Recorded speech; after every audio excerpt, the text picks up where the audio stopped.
और ब्लाउज भी cricket ball का है। मेरा एक बैग भी बनाया था मैंने सीजन बॉल का।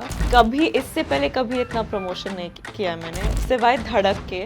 मेरे डायरेक्टर ने मुझे बोला था कि जब भी आप स्क्रीन पर आओ महिमा बनकर, ऐसे लगना चाहिए कि उजाला आया है, सूरज आइए बादलों के पीछे से। मेरे कोच मुझे कहते थे कि मेरा कवर ड्राइव विराट सर से मिलता जुलता है। दोनों कंधों को डिस्लोकेट कर लिया था मैंने प्रैक्टिस करते करते।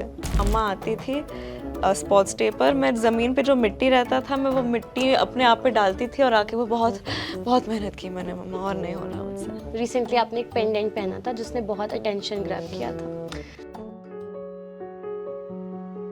कि अगर कोई नहीं चाहते हैं कि गलत एंगल्स आए, वो मतलब रिस्पेक्ट करे, ऐसे ढूंढे ना, क्योंकि गाड़ी से निकल रहे तो वो ढूंढते हैं कि कुछ ना कुछ डाले, ऊप्स मोमेंट या हाँ वो ढूंढते रहते हैं और सही नहीं है ये। क्या गलत उम्मीद है कि मैं सोसाइटी को से ये मांग रही हूँ कि बस वो डिसेंसी मेंटेन करे।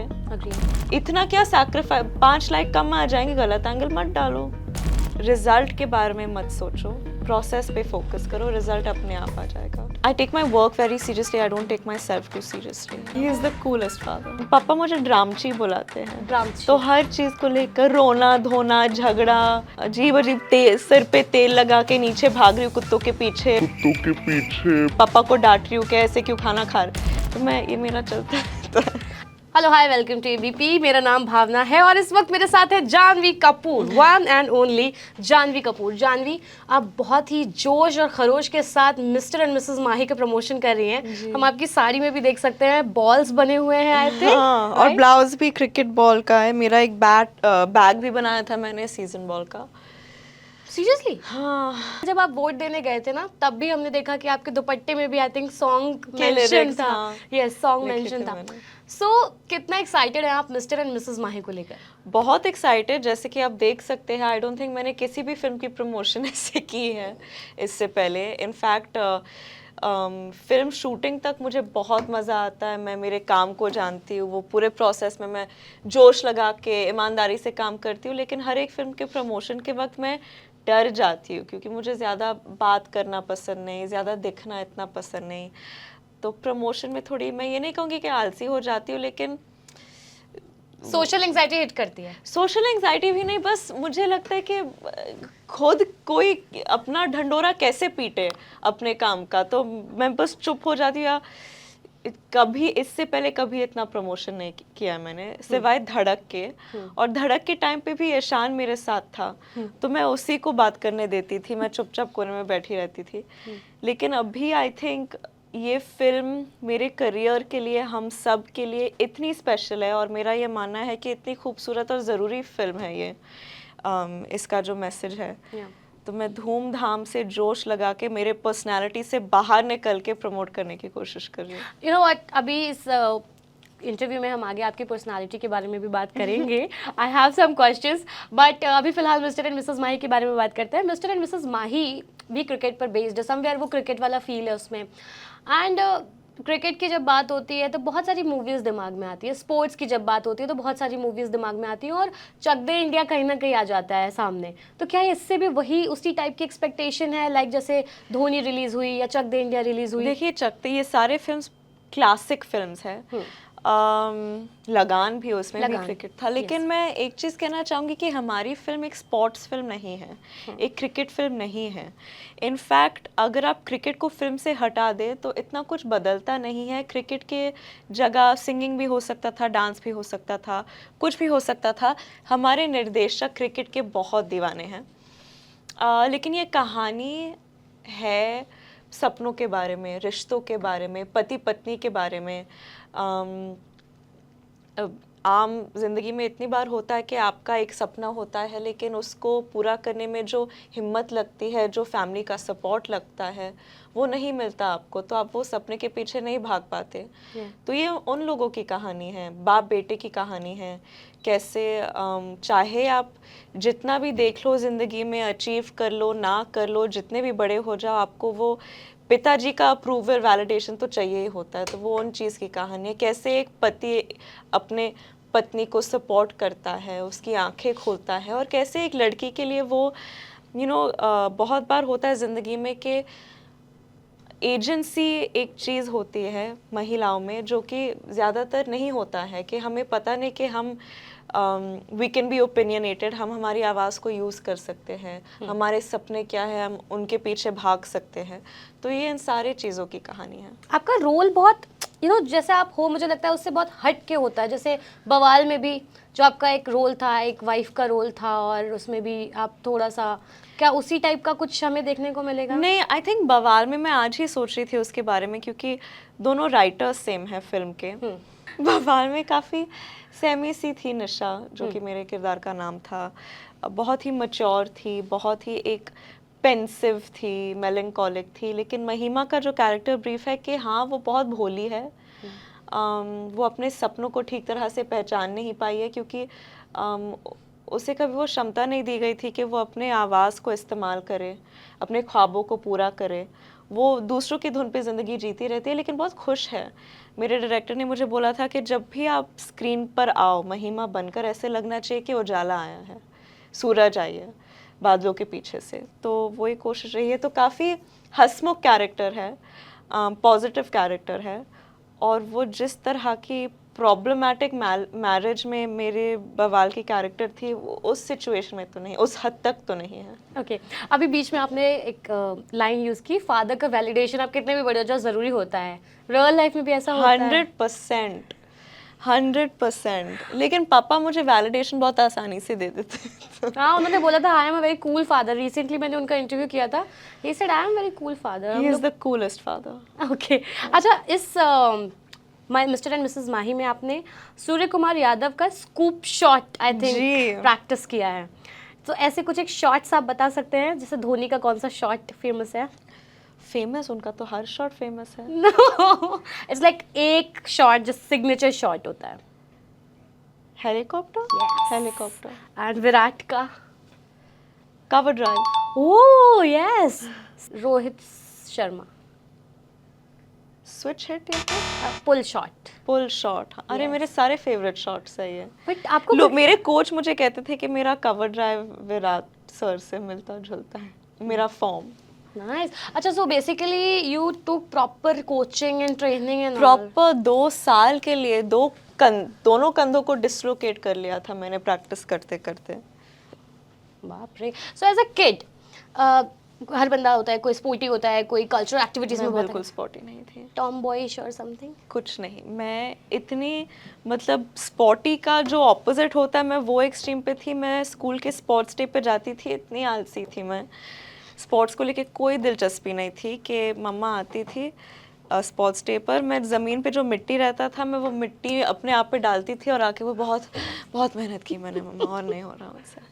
सो इट्स सेम, मतलब सबको अपने मम्मी पापा से डर लगता है। हाँ, लाइक वो पुश करते हैं कि गो एंड पार्टिसिपेट एंड नहीं मम्मा मुझे कभी ऐसे स्पोर्ट्स के लिए तो पुश नहीं करती थी, क्योंकि वो जानती थी कि इसमें मतलब नहीं हो पाएगा। छोड़ दो बेचारी को। ओके सो ये अभी मैंने कुछ दिन पहले ही जैसे बताया कि सर का इंटरव्यू लिया था, तो सर बोल रहे थे कि जब मैंने उनसे पूछा कि who is the funniest one in your family, so he said कि जानवी, अनफॉर्चुनेटली जानवी का फनीएस्ट साइड कोई देख नहीं पाया। She is very funny, although Khushi is also funny but with poker face. She is extremely funny. See, unfortunately, nobody in the audience has seen her funny side. Khushi has got a poker face and can be funny. या Khushi's humour very dry humour. वो एक वो बोलती कम है, लेकिन जब बोलती है उसका एक लाइन आता है और वन लाइन है। हाँ, 1 लाइनर। मैं तो जोकरगिरी करती रहती हूँ घर पे। सो कैसे, जैसे कि पता नहीं, मैं आई गेस मैं बहुत हाइपर हूँ, और मैं मतलब हर चीज़ को लेकर बहुत ड्रामेटिक। पापा मुझे ड्रामची बुलाते हैं। ड्रामची। तो हर चीज़ को लेकर रोना धोना झगड़ा, अजीब अजीब सिर पे तेल लगा के नीचे भाग रही हूँ कुत्तों के पीछे, पापा को डांट रही हूँ कि ऐसे क्यों खाना खा रहे। तो मैं ये मेरा चलता रहता है। मिमिक एंड ऑल भी कुछ आप करते हो, जैसे कोई मिमिक्री या फिर हाँ, कभी मिमिक्री करती रहती हूँ, और आई थिंक मेरे रिएक्शंस ज़्यादा पापा, funny होते हैं। हाँ, पापा को हंसाते हैं कई बार। व्हेन वी आस्क कि आप, कभी ऐसा होता है कि एज अ फादर आपको अपने बच्चों से डांट सुननी पड़ती है? बिकॉज कई बार क्या होता है कि उनको जब बहुत सुननी पड़ती है। He said same. आप इतने इवेंट्स में जाते हैं ना, प्रेस इज ऑलवेज देयर, तो वहाँ पर किसी ने आपने कोई ऐसी स्टेटमेंट दे दी हो और फिर आप जब घर आए हो तो आपके बच्चों ने या फिर आपकी फैमिली ने बोला हो कि यार ये नहीं बोलना था? कई बार हुआ है, कभी कभी कैरिड अवे होकर मैं कुछ ज़्यादा बोल देता हूँ। कई बार ऐसा होता है कि जब आप मीडिया में जाते हैं, जब आप किसी भी इवेंट में जाते हो तो मीडिया होती है बहुत सारी और आपसे सवाल पूछ लिया जाता है और आप जवाब दे देते हैं, बट कई बार आपके किड्स को वो पसंद नहीं आता, जो कि हम लोगों के सबके जनरल घर में होता ही है, और फिर घर वापस आने के बाद उनकी क्लास लगाई जाती है कि आपने ऐसा क्यों कह दिया, क्योंकि आपको हाँ नहीं ये कहना बहुत हुआ है। और पापा बेचारे, उनकी नीयत बहुत अच्छी है हर चीज़ को लेकर, और वो ना नहीं बोल पाते हैं। तो जब भी कोई भी उनको इंटरव्यू के लिए पूछता है वो बोलते हैं कि अरे मैं इतने प्यार से पूछा, मैं ना कैसे बोलूँ। और फिर जब वो उनसे बातचीत करने लगते हैं वो भूल जाते हैं कि ये चीज़ रिकॉर्ड होने वाली है और फिर पूरी दुनिया देखने वाली है। तो वो इस चीज़ का अंदाज़ा लगा ही नहीं पाते हैं। वो मैंने बोला कि आपने ये पूरे नेशनल टेलीविज़न पर क्यों बोला? उन्होंने कहा कि क्योंकि उन्होंने मुझसे पूछा, मैं झूठ थोड़ी ना बोल सकता हूँ। तो मैंने बोला कि आपने पूरा एक्सपोज़े कर लिया, झूठ बोल दो कैमरे के सामने। लेकिन नहीं, खैर उनकी नीयत तो साफ़ है, लेकिन ये भी अभी मजाक ही बन गया घर पे। डांट पड़ जाती है। उन्होंने बोला था कि फिर वो पहले वो रोते हैं, फिर मैं रोता हूँ, सॉरी बोलता हूँ, फिर बच्चे आते हैं, सो ये सारा वो ड्रामा चलता रहता है पूरा घर पर। ड्रामा। कभी आपको ऐसा सेल्फ डाउट वाला टाइम आया है? हर मूवी के शूट के पहले होता है ऐसा? हाँ, ऐसे लगता है ना कि भाई ये तो कुछ बहुत ही अलग है, कर पाऊंगी, ठीक से कर पाऊंगी, नहीं कर पाऊंगी। लेकिन फिर वो एक आत्मविश्वास भी है कि चलो आउटकम जो भी हो, मैं ये जानती हूँ कि मेरे जितना मेहनत बहुत कम लोग करेंगे। और उस चीज़ में भी काफ़ी वैल्यू होती है। अगर आप अपने काम को सही नीयत से, ईमानदारी से, मेहनत से करो तो उससे बढ़कर और कुछ नहीं हो सकता। इनफैक्ट धोनी सर का एक कोट है कि रिजल्ट के बारे में मत सोचो, प्रोसेस पे फोकस करो, रिजल्ट अपने आप आ जाएगा। तो मेरा यही वसूल है लाइफ में। सो मिस्टर एंड मिसेस माही को लेकर भी बहुत सारे लोग बोल रहे थे कि ये धोनी के ऊपर फिल्म है या ये धोनी की स्टोरी है, ऑल्दो ट्रेलर में हमने देखा कि सिर्फ ऐसा कुछ भी नहीं है। नहीं, जैसे कि मैंने कहा, ये बस धोनी सर के फिलॉसफी पर आधारित है। लेकिन उनकी ज़िंदगी के बारे में या कुछ बायोपिक बिल्कुल नहीं है। Okay. An advice you want to give to your younger self? Don't be so hard on yourself. You can't get everyone to like you. Okay. You also opened up about how media sexualized you when you were 12 or 13 years, right? I think I got the age wrong. I think the age that I meant was just जब social media का boom हो रहा था. I think मैं 14-15 की थी. 14-15. या शायद actually या maybe 13-14, I'm not sure. Yeah. But अभी boom हो रहा था. अभी Instagram पर मतलब हाँ चीज़ें आ रही थी. agree. So अब तो वो पैप वाला ज़माना भी बहुत है कि हर जगह आपको कैमरा आपका पीछा कर रहा होता है. Do you really think कि ये कुछ गलत तरीके से पिक्चर्स क्लिक की जाती हैं या फिर सोशल मीडिया पर एक वर्ग जो गलत तरीके से चीज़ों को प्रमोट करता है? Of course, ये एक साइड है, लेकिन ऐसे बहुत सारे मीडिया के लोग हैं और पेपराज़ी है जो कि बहुत इज्जत से पेश आते हैं, बहुत रिस्पेक्टफुल है। लेकिन हाँ, एक साइड है जो कि देखिए उनको भी इंसेंटिव मिलता है जब वो कोई गलत एंगल का कवर फोटो डालते हैं, उस चीज़ पे और व्यूज़ आते हैं, क्योंकि शायद कहीं ना कहीं सोशल मीडिया पे लोग इन चीज़ों को ज़्यादा देखते हैं तो व्यूज़ बढ़ जाते हैं, तो फिर उनको इंसेंटिव मिलता है कि वो ऐसे और चीज़ें डालें। लेकिन मेरे हिसाब से ये बहुत गलत बात है, क्योंकि हाँ, कई लोग ये भी कहते हैं कि अच्छा अगर शर्म आती है और ऐसे एंगल्स आप नहीं दिखाना चाहते हो या नहीं चाहते हो कि लोग ले, तो फिर ऐसे कपड़े मत पहनो। भाई क्यों, मैं लड़की हूँ, मुझे जो पहनना है मैं पहनूंगी, लेकिन मैं ये एक्सपेक्ट नहीं कर सकती मर्दों से या दूसरे लोगों से कि वो एक लड़की की इज्जत रखे,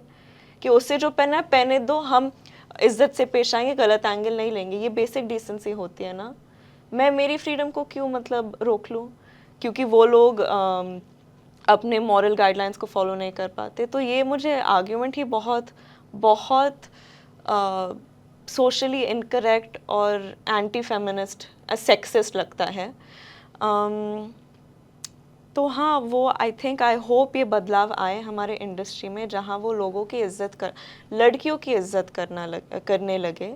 मतलब आम लड़कियां जब अपने घर से निकलते हैं वो उन्हें थोड़ी ना लगता है कि हाँ मुझे देखना चाहिए क्योंकि हर कैमरा तो पीछा कर रहा है, गलत एंगल ले लिया, तो वो पहन के निकल जाती है और आम जिंदगी जीती है।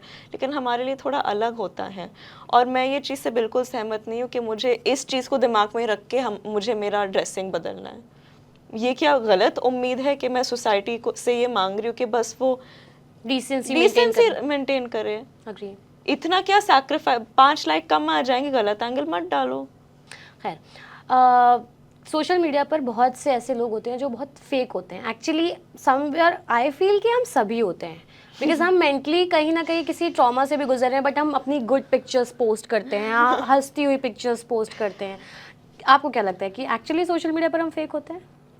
आई थिंक एक हद तक, आई डोंट नो फेक होता है या नहीं, लेकिन हम हमारी जिंदगी का बस एक ही पहलू दिखा रहे हैं। हाइड अवर इमोशंस। या आई डोंट थिंक कि हम, सोशल मीडिया उस चीज़ के लिए होता भी नहीं है कि हम हमारे अंदर कोई लोगों के लिए होता है। एंड आई थिंक कोई लोग सोशल मीडिया का उस तरीके से इस्तेमाल करें जो कि बहुत सारे लोगों को बहुत सपोर्ट दे रहा है, उनकी आंखें खोल रहा है। आई नो, मैं काफ़ी बार ऐसे पेजेस को फॉलो करती हूँ,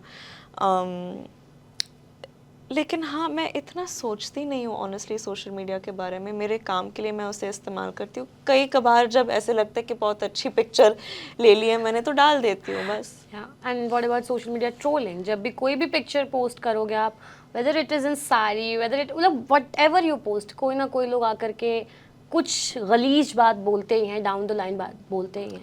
लेकिन मुझे इतना भी फ़र्क नहीं पड़ता। That's nice. या क्योंकि मैंने देखा है, और अभी 5-6 साल हो गए कि ये होते जा रहा है। कई लोग बस बोलने के लिए बोलते हैं, उनको भी एक तरीके से इम्पोर्टेंस मिल जाता है ना, और टाइम पास हो जाता है। लेकिन अफसोस की बात ये है कि उनको लगता है कि नफ़रत फैलाने से और मज़ा आता है किसी की अच्छाई करने से। तो बस ये, but I guess it's human nature, मैं इतना नहीं सोचती हूँ। कई बार वो चीज़ सेंस भी नहीं बनाती जो वो कह रहे हैं। अच्छा, कई बार बहुत इस बात पे बहुत डिबेट होती है, स्पेशली कि you are from certain family तो तुमको बहुत एडवांटेज मिल गई, but if we see this thing from a different lens, जब कोई किसी फेमस फैमिली से डेब्यू करता है या आने वाला होता है तो उसके पास बहुत बैगेज भी होता है। इज़ इट ट्रू कि वो बहुत सारे एक्सपेक्टेशंस के साथ आ रहा होता है, लोगों की, इंडस्ट्री के अंदर के लोगों की?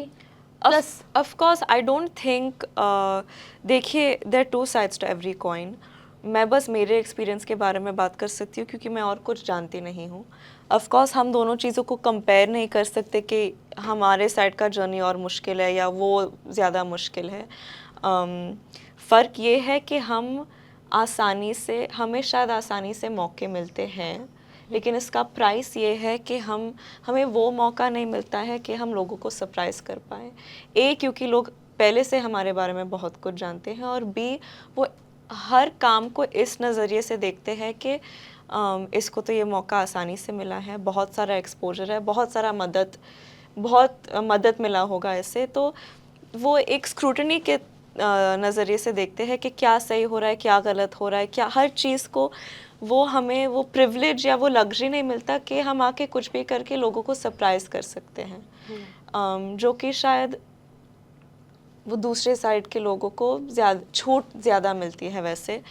लेकिन इससे बड़ा फ़र्क ये है कि उनको मौके इतने आसानी से नहीं मिलते, और जब मिल भी जाते हैं तो अटेंशन इतना नहीं मिलता। So I think it's a much harder journey when you are from the outside to get a break. तो हम कंपेयर नहीं कर सकते। हाँ, मैं यहाँ बैठ के रो सकती हूँ कि बहुत प्रेशर है, लेकिन एटलीस्ट मुझे मेरे सपनों को जीने का, फिल्म सेट पे होने का मौका इतनी आसानी से मिला है। अभी आप like you are unfiltered somewhere, आप कुछ भी चीज़ होती है तो ओन करते हो। रिसेंटली आपने एक पेंडेंट पहना था जिसने बहुत अटेंशन ग्रैब किया। So I just wanted to ask you what quality makes you you?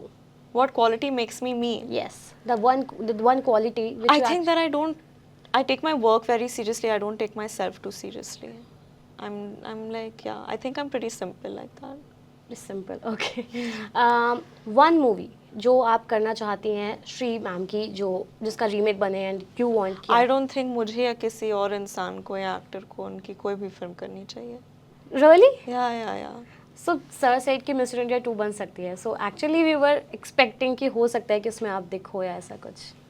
मुझे इस चीज़ की वो आपको पता है ना, वो बोलते पता नहीं क्या बोल रहे हैं, मुझे कोई आइडिया नहीं है। Okay, last question would be, as an actress ma'am की ऐसी एक क्वालिटी जो आप लेना चाहो, मे बी वो अभी नहीं है आप में, बट वो आप चाहो कि आप धीरे धीरे डेवलप कर आई थिंक वो 400 फिल्म्स करने के बाद जो फिनेस आता है उनके क्राफ्ट को लेकर, जो अवेयरनेस अलॉन्ग विथ स्पॉन्टेनिटी, वो एक कॉन्फिडेंस जो आ जाता है, आई थिंक वो 400 फिल्म्स के एक्सपीरियंस के बाद एक कलाकार कैसे परफॉर्म करता है, मुझे वो स्किल चाहिए। वो स्किल चाहिए। कभी कोई वेब सीरीज करने में इंटरेस्टेड हैं आप? ऑफ कोर्स, अगर स्क्रिप्ट अच्छी हो। कूल। मिस्टर एंड मिसेस माही के बारे में कुछ जो भी आपको कहना है प्लीज कह दीजिए। मिस्टर एंड मिसेस माही एक बहुत ही प्यारी फैमिली फिल्म आ रही है आपके नज़दीकी सिनेमा घरों में on the 31st of May। ये कहानी है सपनों के बारे में, पति पत्नी के बारे में, अरेंज मैरिजेस के बारे में, फैमिली के बारे में, और इसमें सब कुछ है, रोमांस, गाने, कॉमेडी, ड्रामा, थोड़ी सी क्रिकेट। प्लीज़ देखिएगा, बहुत मेहनत और ईमानदारी से बनाई गई है। And thank you for watching this video. Thank you, Janvi, for giving your time. Thank It you. was really wonderful. Thank Really. you. Thank you.